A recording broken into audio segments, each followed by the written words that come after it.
ఇర్మియా గ్రంథము 6వ అధ్యాయం 16వ వచనం.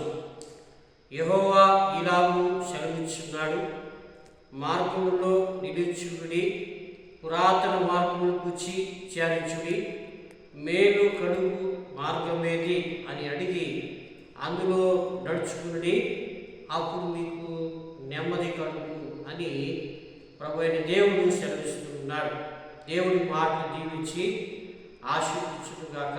ఈనాడు మానవ జీవితంలో మనిషికి నెమ్మది కోసము అనేకమైనటువంటి మార్గముల్లో లేకపోతే త్రోవల్లో మరి నడుస్తున్నాడు, ప్రయాణం చేస్తున్నాడు.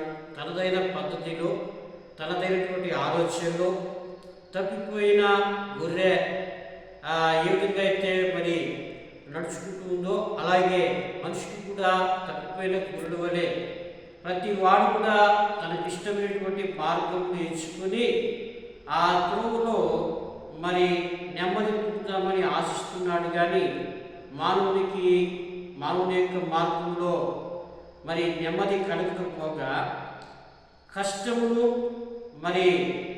మరి కష్టములు బాధ మాత్రమే కనబడుతుంది, కానీ నెమ్మది అనేది ఏమాత్రం కనబడుతున్నా. ఒకటి సహోదరుడా సహోదరి, వాక్యం ఉన్నటువంటి సహోదరుడా సహోదరి, నీ జీవితంలో నువ్వు ఎంచుకున్న మార్గం నీకు నెమ్మది కలగజేయి. నీవు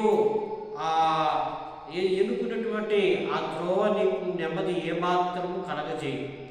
అయితే నెమ్మది ఎక్కడ ఉంటుందంటే యేసు చెప్పాను, నేనే మార్గములు సత్యములు జీవునై ఉన్నాను, నా ద్వారా తప్ప ఎవడుకును తండ్రి ఎందుకు చేరడని ఆయన సెలవిచ్చి ఉన్నాడు. కనుక ప్రియమైన వల్ల ఆ మార్గము మనిషి యొక్క మార్గము కాదు.